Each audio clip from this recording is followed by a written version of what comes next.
And two of the gentlemen before me said that the lunch is waiting and they are in the middle of the lunch. But actually, I am the one who's holding you from going to the lunch. No, we have one more session.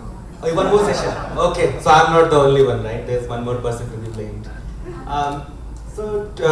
Let me start by saying that we did not come out of Stone Age to Metal Age because we ran out of stones. Right? We came out because technology shifted, right? And there was a huge demand of technology. Today we are at that inflection point, right? Everybody's talking about AI, everybody's talking about, the cloud is over, 80%, 85% of the workload is already on the cloud. And then we heard about the quantum computing as well today. The question that we all at GCC face is that should we build or should we buy, right? And this question is not as simple, or the answer is not as simple as you would imagine, right? If you are a capability center or you have started the organization, most of the times you get a lot of brownie points by building, right? So you start creating the capabilities irrespective of what your edge is. And over decades we have thought about it quite a while. A lot of research has been published, and we always say that build when you want control, right? And go and buy when you want speed. So if you wanted control and you started building, then how come you're not able to control the projects? Has anybody come across a project in the last 5 years which has not changed the scope or changed the timeline or changed the the way it was done at the first place or originally imagined at the first place? I don't think so, right? It keeps on changing. So while you are pursuing the control, the delays were happening, or the cost was increasing, or scope creep was happening. So when should you really start building, right? Or when is the right time to buy these things? Why does it matter now? I think more than ever it matters now because the talent cost is increasing. It's no more cheaper to build. Gone are the days where we could get very low cost resources and build something quickly, scale it up. Doesn't happen anymore. The cost is not only about today, but cost is also about the future because you have to live with that technology or the process. Can you look at the platforms around you, right? And can you do better than the platform? Question remains, right? So isolation these days is not an advantage anymore, right? Isolation is nothing but a strategic risk.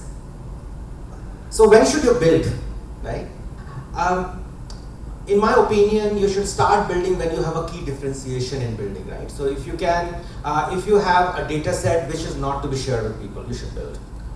If you have a key capability about something, you should build that. Like credit risk models, you should build. Fraud detection because you need to keep the algorithm intact, proprietary information, build. But you shouldn't start building everything, right? So if you can attract the top tier talent, you can start building. What does build mean, right? So it is not about only one-time build or one-time development. So when one of the questions that board always ignores is that development cost is a build cost. No, not really.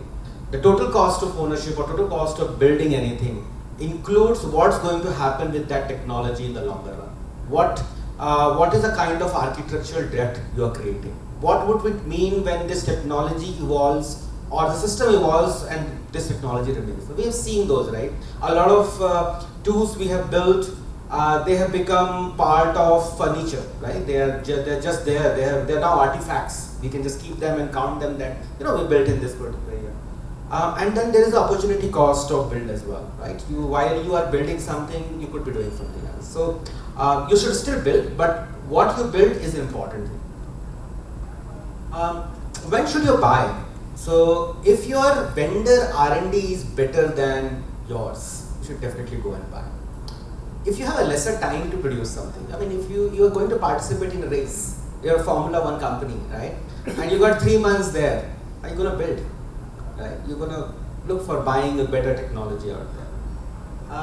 When there is a less flexibility in cost of ownership and regulations are changing. See, what we have seen is historically, and this has been across number of papers, that the vendors ecosystem evolved much faster to regulation as compared to internal mechanism. So if you have if you're operating in that industry, if you're expecting more changes, definitely buying might be a better solution.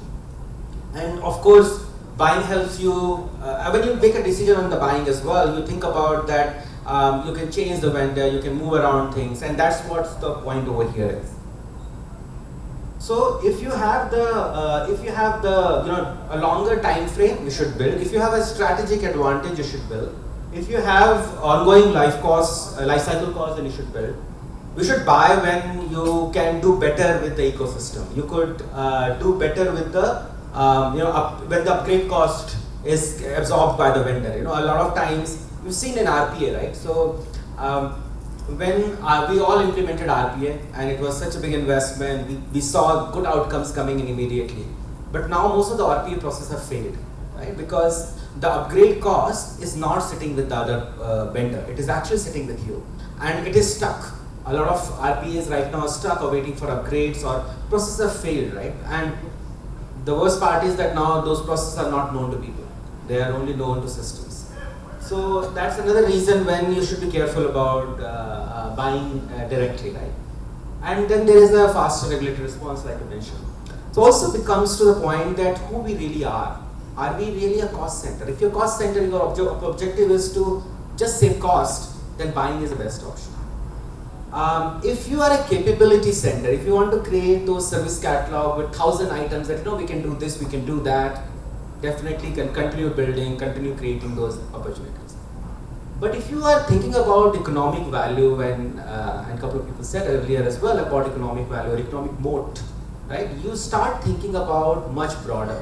You start thinking that, okay, my previous example about Formula 1, right? So you start building your engine, but you don't build your tires. You start thinking that I will actually be a designer, I will architect the process, I will control the process. You create the guide rails, you start creating what is important to you, and you give the part of the process to others to build, right? Or you start using vendors for that. So you become orchestrator in the process, and I think that's quite important, that if you are transformational GCC, if you're looking at how we can leverage everything to create much value faster, better, then you may want to start thinking orchestration. You may start thinking about workload distribution. You may want to start thinking about how to use the ecosystem overall, right? So the question remains the same, right? Are we the cost center? Are we the capability center? Or are we the controls? And like I said, build for differentiation, buy for acceleration, and orchestrate for scale. It's not about how much we will build or whether we can build or not, but the question is what we choose to build versus what we choose not to build. I'll stop here. Thank you.